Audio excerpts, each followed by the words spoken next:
No se sobrevive en el bajo mundo haciendo bromas. Pero cuando el jefe de la familia Castello contrató a una mujer callada, vestida con una chaqueta de mezclilla desgastada, para que fuera su sombra personal, todos se rieron. Pensaron que era una broma, un escudo humano hecho de cristal, pensado para insultar a sus capós, demasiado precavidos. Dejaron de reír la noche en que 6 pistoleros armados entraron a un salón privado del Hotel Belmont, y solo ella salió caminando. Ella no era una broma. Ella era la ejecutora. Leo Castello odiaba los jueves. Los jueves eran para la contabilidad, y en una organización criminal, contabilidad significaba encerrarse en un cuarto sin ventanas, respirar humo de puro reciclado, y escuchar a hombres de cuello grueso mentir sobre por qué sus sobres pesaban menos de lo debido. Hoy era peor que un jueves normal. Hoy, además, tenía que reemplazar a Tommy. Tommy había sido la sombra personal de Leo durante 5 años. Medía casi 2 metros, estaba construido como una pared de ladrillo, y era completamente incapaz de pensar por sí mismo. Era exactamente lo que un jefe de mafia necesitaba en un guardaespaldas. Por desgracia, el martes por la mañana Tommy había bajado del Lincoln blindado de Leo y recibido 3 balas de alta velocidad en el pecho. Leo había sobrevivido solo porque el cuerpo enorme de Tommy, al caer, había trabado la puerta del auto. Ahora Leo estaba sentado en la oficina trasera de una empacadora de carne de lujo que usaba como fachada, aguantando un dolor de cabeza que sentía como una tormenta eléctrica localizada detrás del ojo derecho. Su subjefe, un hombre nervioso llamado Dom, hacía desfilar a los candidatos por la pesada puerta de acero. El siguiente, ladró Dom, pasándose una mano por la cabeza calva. La puerta crujió al abrirse. Leo no levantó la vista del libro de cuentas sobre su escritorio. Esperaba el golpe pesado de botas de combate, o el olor abrumador de colonia barata que solía acompañar a esos matones. En cambio, escuchó el chirrido suave, casi imperceptible, de suelas de goma gastadas sobre el concreto. Leo alzó la mirada. En la puerta estaba una mujer. Medía tal vez 1,67 m, hundida en una chaqueta de campaña militar excedente que había visto mejores décadas. Su cabello estaba recogido en un moño severo y desordenado. No caminaba con el pecho inflado de un matón de barrio. Simplemente se quedó ahí, perfectamente inmóvil, con las manos descansando tranquilas en los bolsillos. Se veía cansada. Cansada hasta el alma, hasta los huesos. ¿Qué es esto?, preguntó Leo, su voz un raspado grave y bajo en el cuarto silencioso. Don parpadeó, miró su portapapeles y luego a la mujer. La agencia mandó una lista. Estaba en la sala de espera con los demás. Pensé que era una postulante de oficina que se había perdido. No estoy perdida, dijo la mujer. Su voz era plana, sin ninguna inflexión. No sonaba a la defensiva.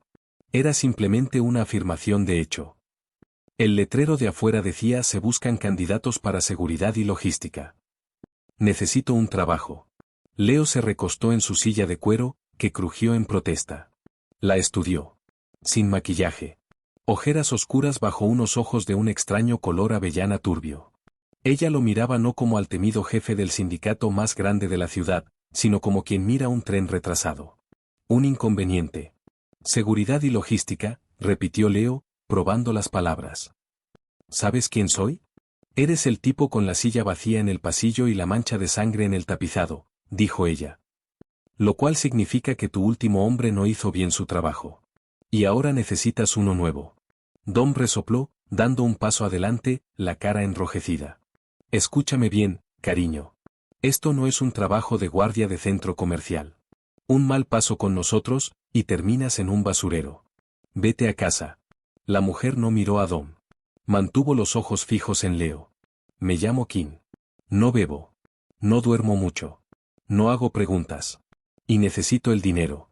Leo debió haberle dicho a Dom que la sacara. La familia Castello estaba en medio de una guerra de territorios a fuego lento con los hermanos Greco. Los coches bomba estaban reemplazando a los apretones de manos. La paranoia era la moneda de los débiles. Necesitaba un muro de músculo, un elemento disuasivo, un monstruo parado detrás de su silla que hiciera que la gente lo pensara 2 veces antes de meter la mano en el saco. Pero mirando la interminable fila de gorilas idénticos y sin cerebro esperando afuera, un humor extraño y cínico lo invadió. Los Greco esperaban que contratara a un mercenario. Sus propios hombres esperaban que contratara a un tanque. Estaba harto de la puesta en escena. Estaba harto de las jugadas de ajedrez predecibles de esta vida. Dale el trabajo, dijo Leo. Dom se quedó helado. Jefe, vamos. Está bromeando. Los Greco te están disparando en pleno día. Ella pesa 59 kilos empapada. Dale la pistola de Tommy y el horario de Tommy, dijo Leo, poniéndose de pie y tomando su abrigo. Pasó junto a Kim, deteniéndose una fracción de segundo para captar un aroma a café rancio y lluvia en su chaqueta. ¿Manejas, Kim? Manejo, dijo ella. Bien. Mi auto está atrás. Trata de no hacer que me maten. Me arruinaría la semana. Leo salió, dejando a Dom con la boca abierta, mirando a la pequeña mujer parada en el centro de la oficina del matadero. Fue una broma, un dedo medio levantado hacia los Greco, y una prueba de su propia intocabilidad. Que lo vieran caminar con una mujer flacucha. Que se preguntaran si había perdido completamente la cabeza, o si simplemente tenía tanta confianza. No esperaba que ella durara ni una semana. 3 semanas después, la broma se estaba desgastando, principalmente porque Kim se negaba a actuar como tal. No intentaba demostrar nada. No se compró un traje. Cambió la chaqueta militar por un abrigo negro sencillo, y eso fue todo lo que se integró a la familia Castello. Era simplemente un fantasma que rondaba la periferia de Leo. Cuando viajaban en la parte trasera del auto, ella no hablaba a menos que le hablaran. Cuando Leo tenía reuniones en reservados de restaurantes tenuemente iluminados, negociando extorsiones, sobornos y, ocasionalmente, sangre, ella se quedaba parada en la esquina. No se sobresaltaba cuando las voces se alzaban. No apartaba la mirada cuando Leo rompía casualmente la nariz de un hombre con un cenicero de vidrio pesado por una deuda de juego. Leo la observaba a ella observarlo a él. La mayoría de la gente, incluso los criminales más curtidos, tenía algún gesto revelador cuando estallaba la violencia, una microexpresión de asco, un tic de miedo, una tensión en la mandíbula. Kim no tenía nada. Miraba a un hombre sangrar sobre una alfombra persa con el mismo interés desapegado con que alguien mira secarse una capa de pintura. Era inquietante. ¿No te gusta la sangre, Kim? Le preguntó Leo una noche. Estaban en la sección VIP de un club que Leo era dueño. El bajo retumbaba a través del piso, haciendo vibrar los vasos de cristal sobre la mesa. Ella estaba de pie junto a su reservado, escaneando a la multitud. No lo miró. No tengo opinión al respecto. Es solo plomería. ¿Plomería? Leo reflexionó, haciendo girar un vaso pesado de bourbon entre las palmas. ¿Sabes? Dom hace apuestas sobre cuándo vas a renunciar. Cree que la primera vez que veas un tiroteo de verdad, te vas a desmayar. Dom solo funciona por la boca, respondió Kim con calma. Yo no confiaría en sus deducciones cognitivas. Leo soltó una carcajada corta, casi un ladrido. Era la primera vez que se reía en meses. La risa se cortó de golpe con el sonido de vidrio rompiéndose. Al otro lado del salón VIP, una partida de póker de altas apuestas se había puesto tensa. Uno de los recaudadores de nivel medio de Leo, un chico nervioso llamado Russo, le gritaba a un socio rival. La música del club estaba fuerte. Pero el cambio repentino y agudo en la atmósfera del cuarto cortó a través del ruido. La estática de la violencia inminente. Leo no se movió. Solo observó. Este era su club. Sus hombres debían encargarse. Russo, drogado con algo sintético y barato, pateó su silla hacia atrás. Metió la mano dentro de su saco a la medida. Sucedió en el lapso de un respiro. Dom, que estaba parado cerca de la barra, dejó caer su trago y manoteó torpemente en busca de su arma, moviéndose como si estuviera bajo el agua. Leo se preparó para el estallido ensordecedor de un disparo. Pero Kim ya no estaba a su lado. No corrió. Fluyó. Se deslizó entre los cuerpos dispersos y aterrados de los clientes del club con una eficiencia aterradora. Para cuando Russo tenía su revólver de cañón corto fuera de la funda, Kim ya estaba de pie ligeramente detrás de su hombro derecho. No gritó ninguna advertencia. No sacó su propia arma. Simplemente extendió la mano, tomó la muñeca de Russo con la izquierda, y clavó el talón de su palma derecha con fuerza en el pliegue del codo. Se escuchó un crujido seco y nauseabundo, audible incluso sobre el bajo pesado. Russo ni siquiera tuvo tiempo de gritar antes de que la mano de Kim subiera, sus dedos aferrando la nuca del hombre. Kim caminaba ligeramente adelante de Leo, sus ojos recorriendo las rejillas de ventilación en el techo, las lámparas, el espacio bajo las puertas dobles. Llegaron a la entrada. Dom empujó la puerta derecha con el cañón de su arma. El cuarto era enorme, bañado en el resplandor anaranjado de las luces de la ciudad filtrándose por los ventanales de piso a techo. Una larga mesa de vidrio estaba en el centro. Sentado en la cabecera de la mesa estaba Pali Greco. Estaba muerto. Su cabeza descansaba en un charco de sangre seca sobre el vidrio. La ofrenda de paz no había sido una trampa de los Greco para Leo. Era una trampa para ambos, tendida por alguien más. Jefe, Dom empezó a dar un paso atrás. Tip. El sonido fue diminuto. Un disparo silenciado. El hombre parado a la izquierda de Leo se dobló por la mitad, un agujero limpio apareciendo en su garganta. Cayó, la sangre salpicando el papel tapiz costoso. ¿Emboscada? Rugió Dom, disparando a ciegas hacia las sombras al fondo del cuarto. Estalló el caos. Más disparos silenciados llovieron desde el mezanine que dominaba el comedor. El vidrio se hizo añicos. Los dos hombres de Castello restantes quedaron acorralados detrás de un sofá de piel pesado, devolviendo fuego con ráfagas ensordecedoras y sin silenciador que perforaban el tablaroca. Leo sacó su arma, lanzándose detrás de una columna de mármol justo cuando una línea de balas atravesó el yeso donde había estado su cabeza un segundo antes. Revisó su cargador, el corazón golpeándole las costillas. Estaba atrapado. Dom gritaba, sangrando por un rasguño en el brazo, acorralado detrás de una credenza volcada. Había al menos 6 tiradores, terreno elevado, fuego cruzado. Estaban muertos. Se había acabado. Entonces Leo vio a Kim. No se había cubierto con ellos. Cuando sonó el primer disparo, se había movido lateralmente, desapareciendo en las sombras profundas cerca de la entrada de la cocina. Leo se arriesgó a mirar alrededor de la columna. 2 hombres fuertemente armados con equipo táctico negro avanzaban por el flanco izquierdo, moviéndose para rodear la posición de Dom. Antes de que Leo pudiera apuntar, una sombra se despegó de la pared detrás de los hombres que avanzaban. Kim no disparó. Se movió en silencio, cerrando la distancia con una velocidad aterradora. Tomó un pesado atizador de hierro fundido de la chimenea al pasar. Lo balanceó una vez. Conectó contra la parte trasera de la rodilla del primer hombre. La articulación se dobló con un crujido nauseabundo. Mientras el hombre caía, Kim no se detuvo. Usó el impulso de su golpe para clavar la punta del hierro hacia arriba, bajo el borde del casco táctico, en la mandíbula. Cayó como una piedra. El segundo hombre se giró, levantando su rifle. Kim ya estaba dentro de su guardia. Agarró el cañón caliente del rifle, redirigiéndolo hacia arriba justo cuando disparó una ráfaga al techo. En el mismo movimiento fluido, le clavó la rodilla en la entrepierna, pisando fuerte sobre su empeine para inmovilizarlo. Mientras él se doblaba, tomó el pesado atizador de hierro y se lo estrelló contra la sien. 2 abajo. 4 segundos. Soltó el atizador y tomó el rifle caído del suelo. No lo revisó. Simplemente rodó sobre la barra de la cocina justo cuando los tiradores restantes en el mezanine se dieron cuenta de lo que pasaba y redirigieron su fuego hacia ella. La barra de mármol se hizo pedazos bajo una lluvia de balas, llenando el aire de una nube espesa y asfixiante de polvo blanco.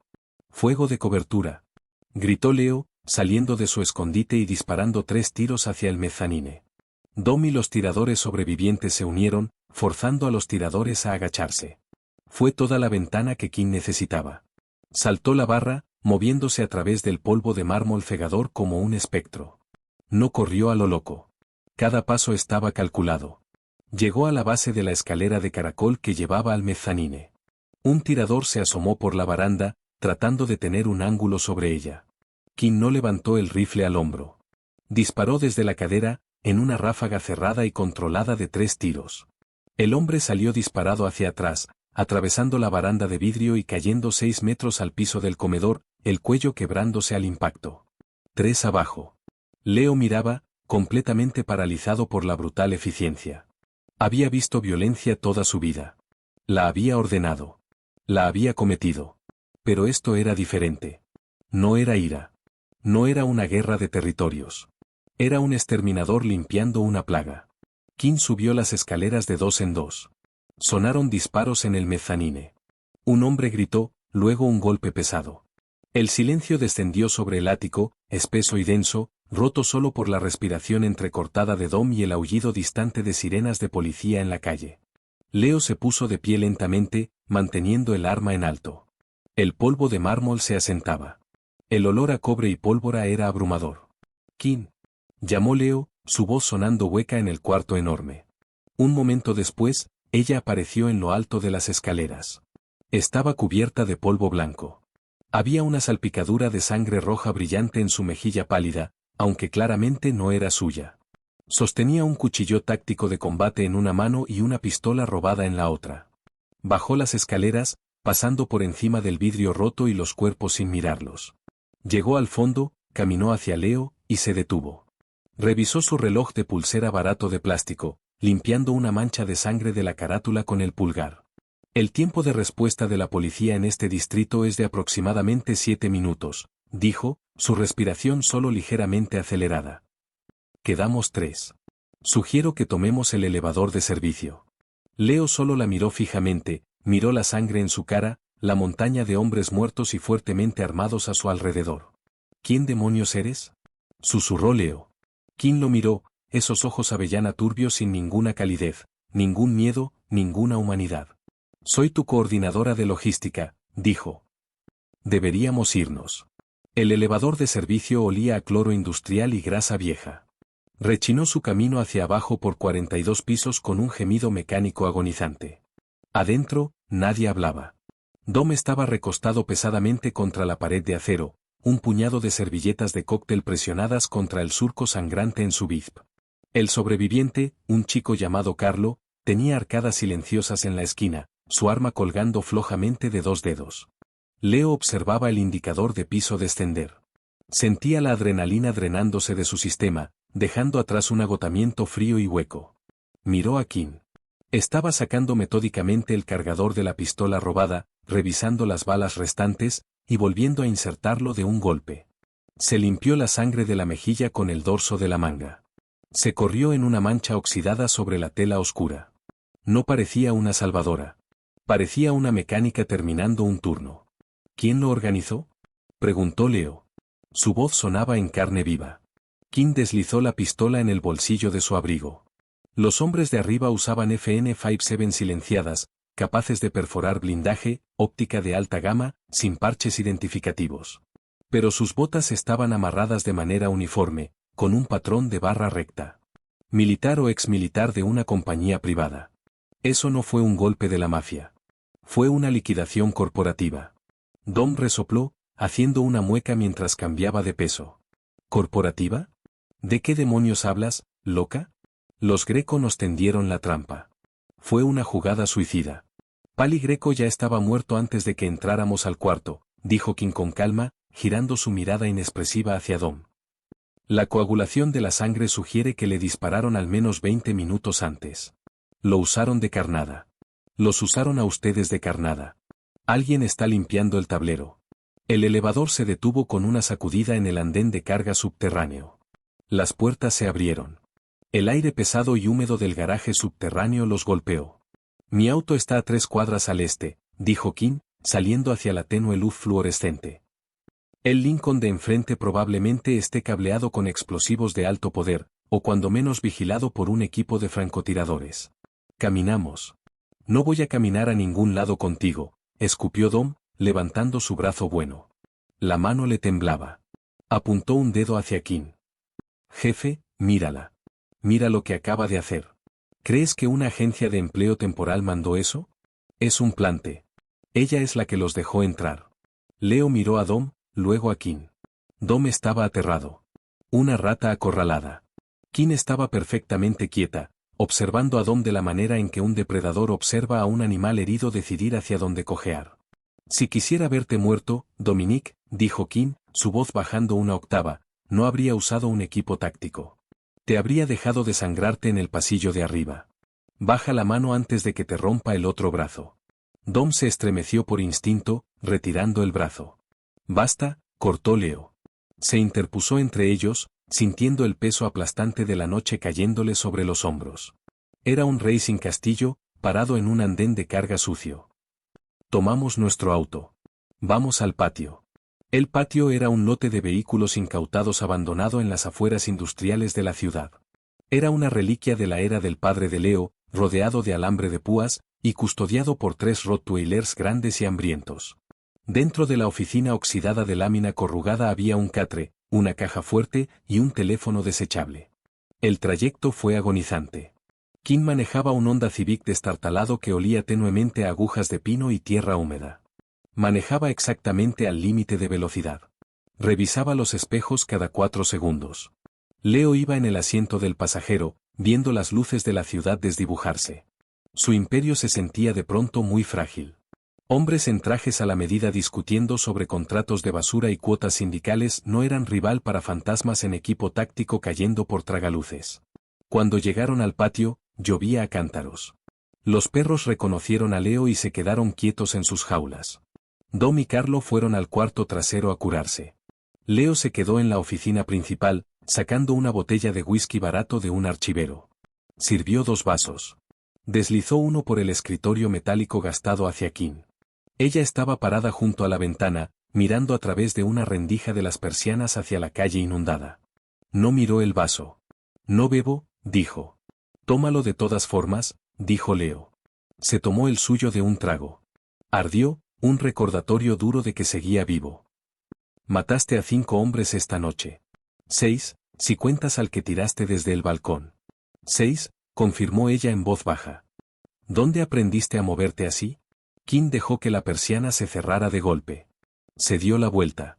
La luz áspera y parpadeante del único foco arriba proyectaba sombras profundas bajo sus ojos. Me enseñaron, dijo. ¿Quién? Gente que ya no respira. Era una puerta cerrada, una bóveda. Leo podía presionar. Podía exigir respuestas como su jefe, pero sabía, mirándola, que la autoridad no significaba nada aquí. La jerarquía del bajo mundo era una ficción que ella simplemente elegía ignorar. Van a venir por mí, dijo Leo, inclinándose hacia adelante sobre el escritorio. Quienes sean, eliminaron a Pali Greco.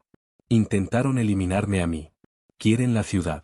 Necesito saber si vas a desaparecer entre la lluvia, o si te estoy pagando lo suficiente para pararte entre ellos y yo. Kim lo miró. Por primera vez, Leo vio un destello de algo humano detrás del avellana turbio de sus ojos. No era lástima. Era reconocimiento. Tu dinero no vale nada ahora mismo, Leo, dijo.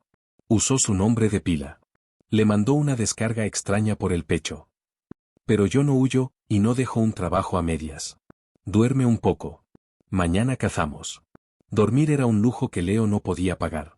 Se quedó tendido en el catre lleno de bultos del cuarto trasero durante 3 horas, escuchando la lluvia golpear el techo de lámina. Cada vez que cerraba los ojos, veía al pistolero doblándose por la mitad. Veía el polvo blanco de mármol. Veía a Kim moviéndose a través de la neblina como un depredador supremo en pasto alto. A las 4 de la mañana se dio por vencido. Bajó las piernas del catre, las costillas doliéndole por los moretones del Kevlar, y caminó de regreso a la oficina principal. Kim estaba sentada en la misma silla giratoria que había ocupado horas antes. No se había quitado el abrigo. Estaba sentada perfectamente derecha, una Glock 19 desarmada, extendida sobre un trapo sucio en el escritorio. Limpiaba el cañón con un hisopo y solvente, el olor a Oppes número 9 cortando a través del moho húmedo del cuarto. Tampoco duermes, notó Leo, apoyándose en el marco de la puerta. El sueño es una vulnerabilidad, murmuró ella, revisando cuidadosamente el percutor. Prefiero descansar en ciclos breves. 20 minutos son suficientes. Leo caminó y arrastró una silla plegable hasta sentarse frente a ella. Observó sus manos. Eran pequeñas, pero cubiertas de un mapa de cicatrices finas y pálidas, marcas de quemaduras en los nudillos, una línea blanca irregular subiendo por su muñeca izquierda, desapareciendo bajo el puño de su suéter. Eran las manos de alguien que había sido quebrado y vuelto a armar con puntadas ásperas. «Estás sangrando», dijo ella de repente, sin levantar la vista del arma. Leo frunció el ceño, tocándose el cuello. Los dedos le salieron pegajosos. Un fragmento de mármol de la barra de la cocina en el Belmont debió haberlo rozado. Un hilo delgado de sangre se había secado en su cuello. Antes de que pudiera reaccionar, Kim puso el percutor sobre el escritorio. Se agachó hacia una pequeña bolsa de lona a sus pies y sacó un botiquín básico de primeros auxilios. Se puso de pie, rodeó el escritorio y se detuvo frente a él. «Quédate quieto», ordenó. Leo se quedó helado. Su cercanía era desconcertante. Ella olía a pólvora, lluvia, y algo inherentemente limpio, como acero frío. Rasgó una toallita con alcohol. «Esto va a arder», dijo. Presionó la toallita contra su cuello. Ardió como fuego. Leo apretó los dientes, negándose a moverse. Kim estaba lo suficientemente cerca como para que él pudiera ver la leve irregularidad de su respiración.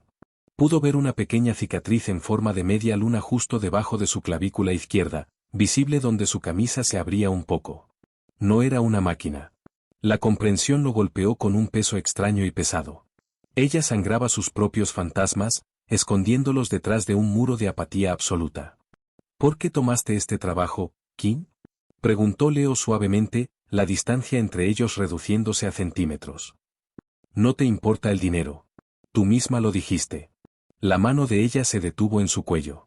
Por una fracción de segundo, sus ojos se encontraron con los de él. Estaban cerca.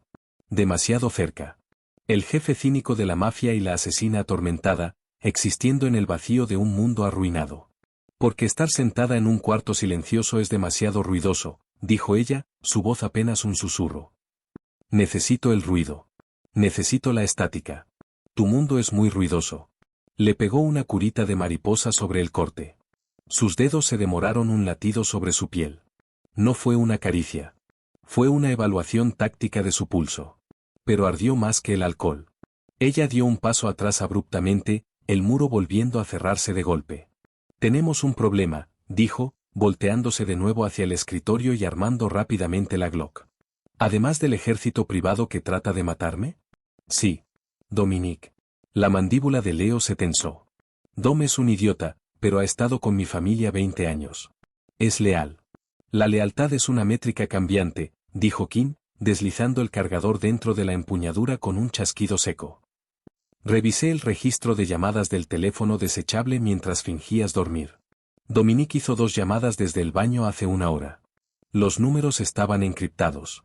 Se enrutaban a través de un servidor extraterritorial. Leo sintió una piedra fría caer en su estómago.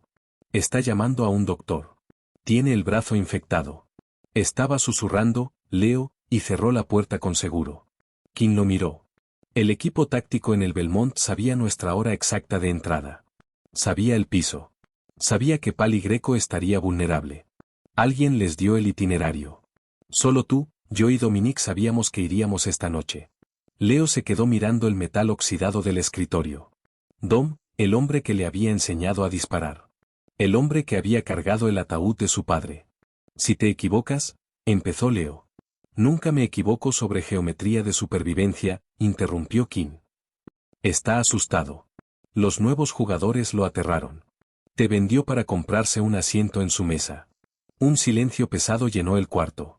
Leo sabía que ella tenía razón. Las cuentas cuadraban. La vacilación en la voz de Dom ayer. La insistencia en que ir al Belmont era una trampa, pero empujando a Leo a entrar de todos modos, creando una negación plausible. ¿Dónde está? Preguntó Leo, su voz muerta. Sacó a Carlo al perímetro hace 10 minutos. Dijo que quería revisar a los perros. Leo se puso de pie. Sacó su 9 milímetros de la cintura y cargó una bala en la recámara. El deslizador metálico resonó en la oficina silenciosa. Yo me encargo, dijo Leo. No. Kim se interpuso frente a él, bloqueando la puerta. Espera que estés emocional. Espera que dudes. Yo no dudo. Leo la miró desde arriba. Ella era más pequeña que él, pero se sentía como un muro de concreto. Es mi desastre. Mi familia. Me estás pagando para mantenerte vivo, dijo ella suavemente. Déjame hacer mi trabajo, Leo. La lluvia había cesado, dejando una niebla pesada y persistente sobre el corralón. Las carcasas oxidadas de autos aplastados se erguían como lápidas en la luz pálida del amanecer. Leo salió de la oficina, sus botas crujiendo suavemente sobre la grava mojada. Kim era una sombra a su lado, deslizándose sin problemas entre los puntos ciegos de los reflectores. Encontraron a Dom cerca de la cerca de malla al fondo del corralón. Los perros caminaban nerviosos en sus jaulas, gimiendo bajo en sus gargantas.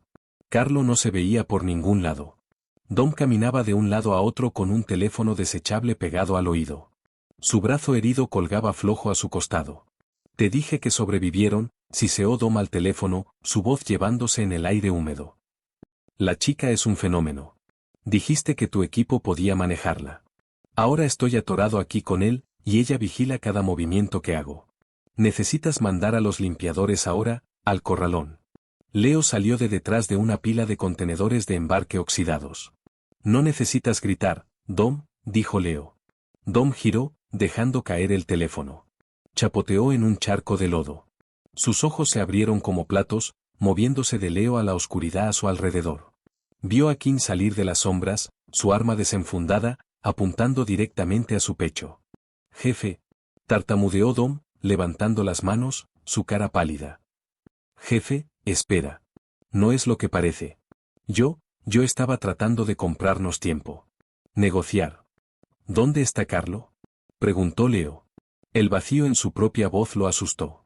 Dom tragó saliva con dificultad. Él entró en pánico. Corrió. Te lo juro por Dios, Leo, estaba tratando de salvar a la familia. ¿Quiénes son? Preguntó Leo, ignorando la mentira. Un sindicato de Europa. Un tipo llamado Holden dirige las operaciones en Estados Unidos, soltó Dom, sudando a pesar del frío. Tienen dinero ilimitado, Leo. Mercenarios, políticos. Me dijeron que iban a acabar contigo y con los Greco de todos modos. Yo solo quería asegurarme de que alguien de nuestro lado sobreviviera para reconstruir. Me vendiste como chatarra, dijo Leo. Vienen por ti, Leo, ahora mismo. Rastrearon el teléfono. El pánico de Dom finalmente lo quebró. Se lanzó hacia su propia arma, sacándola torpemente de la funda con su brazo bueno. Nunca la liberó del todo. 2 disparos silenciados tosieron entre la niebla. Tip, tip. Las rodillas de Dom cedieron. Miró hacia abajo, hacia los 2 agujeros oscuros floreciendo en su pecho. Miró a Leo, la boca abriéndose y cerrándose sin sonido, antes de caer de bruces al lodo. Leo no se estremeció. Miró a Kim. Su arma seguía en alto. Ni había parpadeado. No dejaste que la sacara, dijo Leo en voz baja. No creo en las peleas justas, respondió Kim, bajando el arma. Tenemos menos de 3 minutos antes de que lleguen los limpiadores de Holden. Los perros están callados. Eso significa que ya están muertos. Francotiradores en el perímetro. Como si fuera una señal, una bala de alto calibre se estrelló contra el contenedor de embarque, a centímetros de la cabeza de Leo, cubriéndolo de óxido y chispas. El estruendo resonó un segundo después. Muévete, Kim agarró su hombro, jalándolo con fuerza hacia la derecha. Se arrastraron detrás de un autobús escolar aplastado mientras el corralón estallaba, los reflectores estallándose en pedazos, sumiendo el lote en la oscuridad. El estallido rítmico de metralletas silenciadas desgarraba la niebla, mordiendo los autos de metal a su alrededor. ¿Cuántos? Gritó Leo sobre el ruido. Al menos 8. 2 francotiradores de vigilancia, calculó Kim, su voz aterradoramente tranquila mientras revisaba sus ángulos. No podemos ganarles a tiros. Tenemos que cegarlos. ¿Cómo? Kim miró las filas de autos aplastados. Gasolina. El suelo aquí está empapado de años de tanques con fugas. Necesitamos una chispa. No esperó su aprobación. Salió del escondite, corriendo agachada por el carril abierto. Las balas levantaban lodo a sus talones. Se lanzó detrás de una grúa oxidada. Leo mantuvo fuego de cobertura, apuntando a ciegas a los destellos de los disparos en la niebla. Sintió un roce ardiente en el hombro, pero lo ignoró. Ya no era un jefe sentado tras un escritorio. Era un soldado en el lodo. Kim estaba debajo de la grúa. Sacó una bengala del bolsillo profundo de su abrigo, algo que aparentemente había robado de la casa de seguridad. La activó, la luz roja intensa proyectando sombras demoníacas sobre su cara. La arrojó, no hacia los hombres, sino hacia una depresión en el suelo cerca de una pila de tambores de aceite viejos. El suelo mismo se incendió. Años de combustible y grasa acumulados se encendieron en una masiva bola de fuego rodante. La onda expansiva tumbó a Leo. Las llamas saltaron 9 metros al aire, convirtiendo la niebla en un muro cegador de calor y humo anaranjado. La óptica térmica de los francotiradores quedó instantáneamente inútil. Los limpiadores en el corralón quedaron atrapados en el infierno, gritando mientras las llamas cortaban su avance. Ahora Kim apareció entre el humo, tomándolo del brazo. Estaba cubierta de hollín, sus ojos reflejando el fuego. Corrieron. No miraron atrás. Escalaron la cerca de malla en la parte trasera del corralón, rasgando su ropa con el alambre de púas, y cayeron a la zanja de drenaje profunda del otro lado. Se arrastraron por el fango, moviéndose a ciegas en la oscuridad, el rugido del fuego apagándose detrás de ellos. Cuando finalmente se derrumbaron bajo el arco de concreto de un paso a desnivel, completamente fuera del radar y a kilómetros del corralón, el sol apenas empezaba a rajar el horizonte. Leo yacía en el concreto frío, jadeando, mirando el techo. Su imperio era cenizas. Sus hombres estaban muertos. Su amigo más leal lo había traicionado. Volteó la cabeza. Kim estaba sentada contra la pilastra de concreto, las rodillas recogidas, recargando tranquilamente su arma. Se veía golpeada, magullada y completamente serena. Lo sorprendió mirándola. Necesitamos un auto nuevo, dijo ella, sin rodeos. Leo empezó a reír. Fue un sonido quebrado y cínico que resonó bajo el puente. Se rió hasta que le dolieron las costillas, hasta que el agotamiento finalmente venció al pánico. Ya no era su jefe. Era solo un fantasma sentado junto a un monstruo en la oscuridad. Y por primera vez en su vida, se sintió completamente a salvo. Sí, exhaló Leo, recostando la cabeza contra el concreto. Conseguiremos un auto nuevo. No robaron un auto deportivo. Robaron un Subaru Outback de 1998 de un estacionamiento de viajeros detrás de una fonda. Olía a papas fritas rancias y a perro mojado, pero tenía el tanque lleno y tracción a las 4 ruedas. Kim lo conectó en menos de 40 segundos, sus dedos llenos de cicatrices manipulando los cables expuestos bajo el volante con precisión quirúrgica. Manejaron hacia el oeste durante 3 horas, dejando los restos ardientes del imperio de Leo en el retrovisor. El silencio en el auto era absoluto. Leo veía los letreros de la autopista desdibujarse. La caída de adrenalina lo había golpeado hacía una hora, dejándolo temblando en su traje arruinado y cubierto de lodo. Se sentía vacío. Sus hombres estaban muertos. Su territorio se había ido. Todo lo que su padre había construido, todo lo que Leo había sangrado por mantener, había sido borrado en una sola noche por un hombre al que ni siquiera había conocido. Necesitamos suministros, dijo Kim. Era la primera vez que hablaba desde el paso a desnivel. Tengo 3000 en billetes de 100 mojados en mi clip de dinero, dijo Leo, su voz áspera.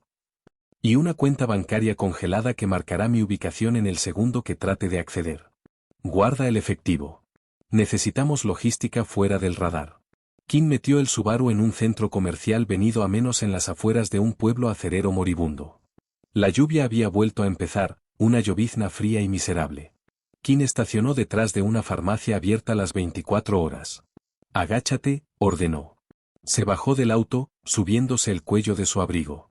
Leo la vio entrar a la luz fluorescente y dura de la tienda. Recostó la cabeza contra el vidrio frío de la ventana del pasajero. Cerró los ojos, e inmediatamente la cara de Dom apareció detrás de sus párpados, la mirada de puro terror. La traición. 20 minutos después, Kim regresó. Lanzó una bolsa de plástico al regazo de Leo. Contenía alcohol para frotar, gasa resistente, pegamento instantáneo, un celular prepago barato, y 2 botellas de agua genérica. Puso el auto en marcha y lo condujo hacia un motel anónimo a 2 cuadras. El letrero de neón zumbaba, la mitad de las letras fundidas. Era un lugar para gente que no quería que la encontraran. El cuarto 114 olía a cigarros viejos y moho. Había una cama matrimonial con una colcha floreada descolorida. Kim entró, puso el pestillo, y de inmediato cerró las pesadas cortinas, sellándolos en la penumbra. No se sentó. Caminó hacia el pequeño baño, encendió la luz áspera del techo, y se quitó el abrigo. Leo se sentó en el borde de la cama, sintiendo el peso del silencio. Escuchó el chirrido de la llave, el chorro de agua fría. Se levantó y caminó hacia la puerta del baño. Kim estaba parada sobre el lavabo, en una camiseta gris. Su brazo izquierdo estaba cubierto de sangre. La manga estaba rasgada. Una laceración profunda y fea corría desde el hombro hasta el bíceps. No había hecho ningún sonido. Ni siquiera había cojeado. Destapó el alcohol y lo vertió directamente sobre la herida abierta, la mandíbula apretada con fuerza. Los músculos de su cuello sobresalían como cables de acero, pero no jadeó. Solo observó la sangre y la tierra escurrir por el drenaje de porcelana. «¿Estás herida?», dijo Leo. Era una afirmación tonta y obvia, pero no sabía de qué otra forma cerrar la distancia. «Metralla del contenedor en el corralón», dijo ella con calma. Tomó el tubo de pegamento instantáneo. «Déjame», dijo Leo, entrando al baño estrecho. Kim se detuvo. Lo miró por el espejo. Sus ojos avellana turbios estaban en guardia, defensivos, calculando el riesgo. Luego, lentamente, bajó el pegamento y dio un paso atrás. Leo se lavó las manos, los nudillos magullados y en carne viva. Tomó la toallita de alcohol, la gasa y el pegamento. Se paró junto a ella, agudamente consciente de las líneas duras y frías de su cuerpo. Era músculo tenso y tejido cicatricial. «Quédate quieta», murmuró él. Trabajó en silencio, apretando los bordes de la laceración y pasando una línea de pegamento a lo largo de la costura. Fue una reparación de campo de batalla cruda, pero detuvo el sangrado. Lo envolvió firmemente en gasa. «Gracias», dijo ella. Su voz era plana, pero el filo se había ido. «Me salvaste la vida 2 veces esta noche, Kim. Ponerte una venda es lo mínimo que puedo hacer». Leo dio un paso atrás, recargándose en el marco de la puerta. «¿Quién es Holden?» Kim giró su hombro herido, probando las puntadas improvisadas. «Holden no es un mafioso. Es un liquidador corporativo para un sindicato militar privado. Cuando un cártel extranjero o un gobierno rebelde quiere expandirse a un nuevo territorio, no mandan matones con bates de béisbol. Contratan a Holden. Él soborna a los políticos, asesina a los pesos pesados locales y entrega el terreno limpio». Leo sintió una ola fría de comprensión recorrerlo. «Y yo era el peso pesado local. Tú y los Greco. El sindicato quiere el puerto. Es el centro de embarque más lucrativo de la costa este». Le pagaron a Holden para remover los obstáculos. Kim salió del baño y se sentó en el piso, la espalda contra la pared, el arma descansando sobre su rodilla. Nunca se sentaba en las camas. Las camas eran trampas.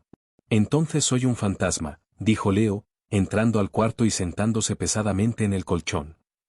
«Mi dinero es inútil. Mis contactos están muertos o en la nómina de Holden. Se acabó». Kim lo miró. «Se acabó» es un término subjetivo. «No me queda nada». «Me tienes a mí», dijo ella simplemente. Leo la miró fijamente en la luz tenue. Ella no ofrecía consuelo. Estaba señalando un activo táctico. «¿Por qué?», preguntó Leo. «Tu contrato es nulo. No me debes nada. Podrías salir por esa puerta y desaparecer. ¿Por qué quedarte?». Kim bajó la vista hacia sus manos con cicatrices. Por un largo momento, el único sonido fue el zumbido del letrero de neón afuera. «Antes de llegar a tu oficina», empezó Kim, su voz apenas un raspido, «trabajé para un hombre muy parecido a Holden. Limpiaba tableros. Removía obstáculos. No hacía preguntas». Se detuvo, tragando con dificultad. «Luego hice una pregunta, y mataron a todos los que conocía. Quemaron mi vida hasta los cimientos para darme una lección». Levantó la vista hacia Leo, el avellana turbio de sus ojos endureciéndose en algo afilado y aterrador. «Holden es parte de esa máquina, y la máquina odia la fricción. Mañana dejamos de correr. Nos convertimos en la fricción». No planeaban un asesinato. Planeaban una auditoría. «Holden no opera desde un almacén ni desde un club social», explicó Kim a la mañana siguiente. Estaba trazando líneas sobre un mapa municipal robado, extendido sobre la alfombra barata del motel. «Opera desde un centro de datos, una empresa fachada de comercio de alta frecuencia, enrutando libros contables encriptados. Usa una instalación en los muelles del sur. Parece una granja de servidores. Actúa como una fortaleza. Si tiene un ejército privado, no podemos simplemente entrar por la puerta principal», dijo Leo, estudiando el mapa. «No entramos por la puerta. Entramos por la ventilación», dijo Kim. «Pero primero necesitamos armamento. Tu 9 milímetros y mi Glock no perforarán blindaje de nivel 4. Necesitamos fuerza cinética». Leo conocía a un tipo. Todos en su posición conocían a un tipo, pero este no era leal a ningún sindicato. Era un traficante de armas independiente que operaba desde una barcaza oxidada amarrada en el río. Un ruso paranoico llamado Yuri que solo trataba en efectivo y no le importaba la política de los sindicatos. Manejaron el Subaru hasta el malecón bajo la cubierta de un cielo gris y espeso. La transacción fue rápida, fría y cara. Leo entregó cada billete de $100 mojado de su clip. A cambio, Yuri deslizó 2 pesadas bolsas de lona sobre la mesa metálica. Adentro había 2 subfusiles FNP-90 con munición capaz de perforar blindaje, una docena de granadas de fragmentación, cargas de demolición, y 2 chalecos de placas de Kevlar ligeros. «¿Vas a la guerra, Leo?», Preguntó Yuri, sus dientes de oro brillando en la penumbra de la barcaza. No, dijo Leo, mirando a Kim, quien ya inspeccionaba el mecanismo del P90 con una familiaridad aterradora. Vamos a fumigar plagas. Para la medianoche, la lluvia había vuelto, un aguacero torrencial que convirtió los muelles del sur en un laberinto inundado y extenso de contenedores de embarque y concreto. El centro de datos estaba sobre un muelle de concreto, un bloque brutalista de piedra gris sin ventanas, rodeado de una cerca electrificada de casi 4 metros y patrullado por hombres con rifles de asalto y pastores malinois belgas.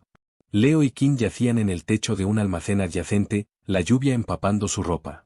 Leo miraba a través de unos binoculares térmicos. 4 guardias exteriores con rutas de patrulla que se sobreponen, susurró Leo. Las cámaras son térmicas. Nos verán en el segundo que toquemos la cerca. No lo harán, dijo Kim.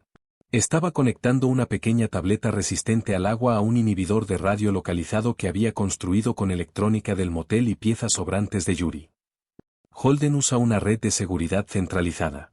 Es eficiente, pero tiene un único punto de falla. Los nodos locales hacen ping al servidor principal cada 60 segundos. Si el ping se retrasa por una inundación de paquetes, el sistema reinicia los sensores ópticos para limpiar la caché. Eso nos da un punto ciego de 8 segundos. Leo la miró. ¿Sabes cómo hackear una red de seguridad de grado militar? Sé cómo romper cosas, corrigió ella. ¿Listo? Leo ajustó las correas de su chaleco de placas y jaló la corredera de su P90. No tenía miedo. El miedo se había quemado en el corralón. Ahora solo había una ira fría y metódica. Hazlo, dijo Leo. Kim tocó la pantalla. Reiniciando. 8 segundos. Vamos. Se dejaron caer del techo del almacén al concreto mojado abajo, aterrizando en silencio. Corrieron a través del terreno abierto. La lluvia fuerte enmascaraba el sonido de sus botas. 3 segundos. 4 segundos. Llegaron a la cerca. Kim pegó una pequeña tira de C4 a la base de concreto donde anclaba la cerca. 6 segundos. 7 segundos. Clic, las cámaras parpadearon, las luces rojas volviendo a encenderse. Ya estaban pegados al lodo, bajo el punto ciego de la cámara.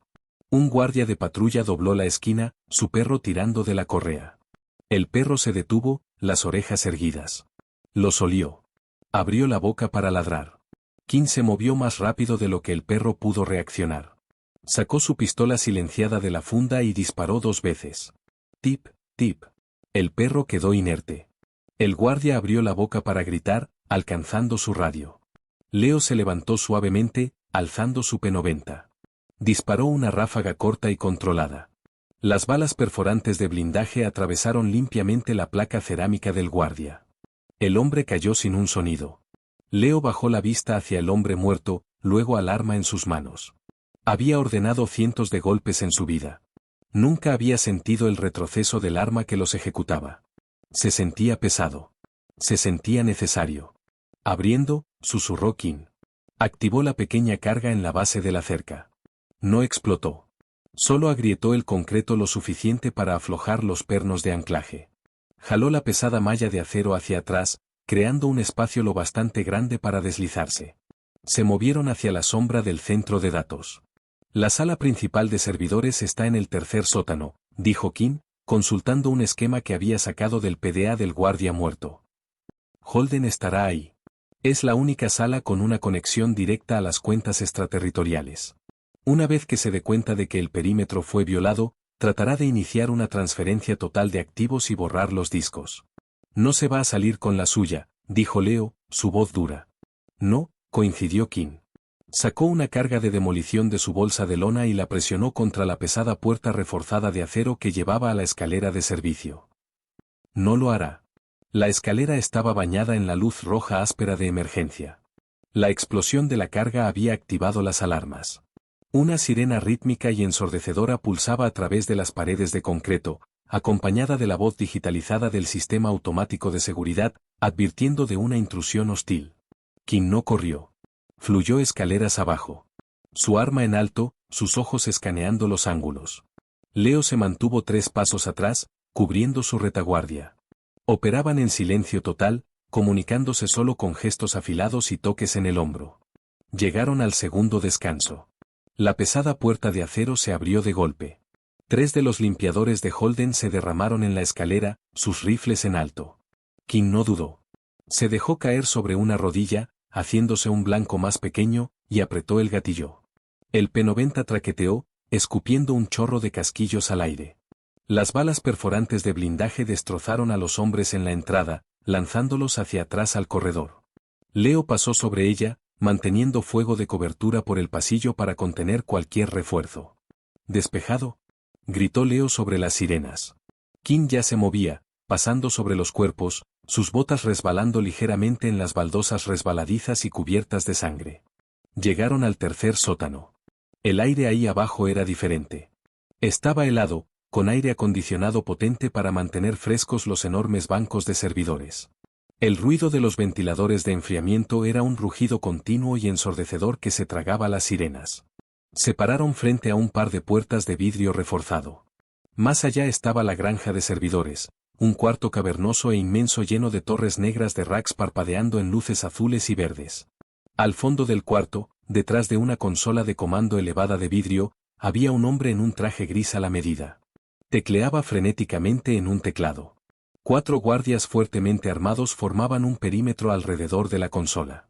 Holden, susurró Leo, reconociendo el rostro de un expediente que Dom le había mostrado semanas atrás. Está transfiriendo los fondos, dijo King. Tenemos 90 segundos antes de que las cuentas se cierren y los discos se borren. ¿Cómo lo jugamos?, preguntó Leo. King lo miró. Metió la mano en su chaleco y sacó una granada de fragmentación. Sacó el seguro, sosteniendo la palanca con el pulgar. Fuerte, dijo. Pateó las puertas de vidrio para abrirlas y lanzó la granada alto en el aire. Voló en arco sobre los racks de servidores, aterrizando perfectamente en el centro de los 4 guardias. «¡Granada!», gritó uno de los hombres. La explosión desgarró el aire helado. La metralla destrozó el vidrio costoso de la consola de comando y perforó los racks de servidores, mandando chispas cascadeando como una cascada. Antes de que el humo se disipara, King ya estaba adentro. Se movió por los pasillos angostos entre los servidores como un fantasma. Un guardia, sangrando por la explosión, tropezó hacia el pasillo, levantando su arma. King no disparó. Cerró la distancia, agarró el cañón de su rifle, y clavó la culata de su P-90 hacia arriba, en la garganta del hombre. Mientras él se derrumbaba, desenfundó su pistola y le disparó 2 veces en el pecho. Leo tomó el flanco derecho, su arma en alto. Un guardia salió de detrás de un rack, disparando a ciegas. Las balas chispeaban en el metal a centímetros de la cara de Leo. Leo salió, cuadró los hombros, y disparó una ráfaga de 3 tiros. El guardia cayó hacia atrás.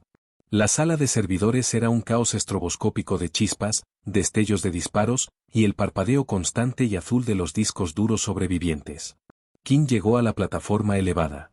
Los 2 guardias restantes se pararon frente a Holden, sus armas apuntando a las escaleras. King no bajó la velocidad. Se lanzó en un deslizamiento, patinando sobre el piso pulido. Mientras se deslizaba, disparó su P-90 con una sola mano, quitándole la rodilla al guardia de la izquierda. El hombre gritó, colapsando. Ella se levantó del deslizamiento sin problemas, arrojando a un lado el subfusil vacío, y sacando su cuchillo de combate con la mano izquierda, su pistola en la derecha. El último guardia giró su rifle hacia ella. Ella desvió el cañón con el marco de acero pesado de su pistola, y clavó el cuchillo hacia arriba, encontrando el hueco en su blindaje corporal justo bajo la axila. La hoja se hundió hasta el mango. La giró, la sacó, y empujó al hombre moribundo a un lado. El silencio cayó sobre la sala de servidores, salvo por el zumbido de los ventiladores y el siseo de tuberías de enfriamiento rotas. Holden estaba acorralado contra el vidrio destrozado de su consola. Se veía aterrado. Su traje a la medida estaba cubierto de polvo y sangre. Miró de sus guardias de élite muertos a la pequeña mujer del abrigo negro parada frente a él. Leo subió las escaleras de la plataforma, su arma bajada. Se paró junto a King. Holden levantó las manos. Espera, espera. Lo que sea que te estén pagando, puedo duplicarlo. Puedo transferir 50 millones a una cuenta imposible de rastrear ahora mismo. Solo déjame presionar Enter. Alcanzó el teclado. King levantó su pistola y le disparó en la mano derecha. Holden chilló, cayendo de rodillas, sosteniendo sus dedos destrozados contra el pecho. No entiendes, jadeó Holden, llorando. El sindicato. Te van a matar. Te van a cazar hasta el fin del mundo. No puedes detener a la máquina. King lo miró desde arriba. Sus ojos estaban vacíos, sin ningún triunfo o vindicación. Solo la fría realidad mecánica de un trabajo completado. No quiero detener la máquina, dijo King suavemente. Solo quiero romperle los dientes. Levantó su arma y le disparó una vez en la frente. Holden se desplomó, la cabeza golpeando el teclado. Los monitores parpadearon, un mensaje de error destellando en rojo por la pantalla. La transferencia había fallado. Leo miró al hombre muerto. Sintió el peso pesado de su vida pasada levantarse de sus hombros, reemplazado por algo enteramente nuevo, enteramente aterrador y enteramente liberador. Miró a King. Ya estaba recargando su cargador, su rostro una máscara ilegible. Entonces, dijo Leo, su voz resonando en el cuarto enorme. ¿Y ahora qué? King deslizó el cargador en su lugar. Miró alrededor de la sala de servidores en ruinas, luego finalmente lo miró a él. Necesitamos un auto nuevo, dijo. Leo sonrió, una sonrisa genuina, cínica, completamente agotada. Yo manejo, dijo. Salieron juntos de la sala de servidores helada, pasando sobre los escombros, dos fantasmas desvaneciéndose de nuevo en la estática de un mundo violento. Ya no tenían un imperio. Pero tenían algo mucho más peligroso. Se tenían el uno al otro. Si este brutal descenso al bajo mundo te mantuvo al borde del asiento, dale like para que el algoritmo sepa que quieres más de esta crudeza. Comparte este vídeo con alguien que ame las historias donde los más callados son los más letales. Y si quieres más narrativas humanas, cargadas de acción, que no se guardan nada y evitan los clichés, suscríbete y activa la campanita para que no te pierdas ningún capítulo. Deja tu comentario abajo. ¿A quién contratarías como tu sombra? Mantente alerta, y nos vemos en el próximo vídeo.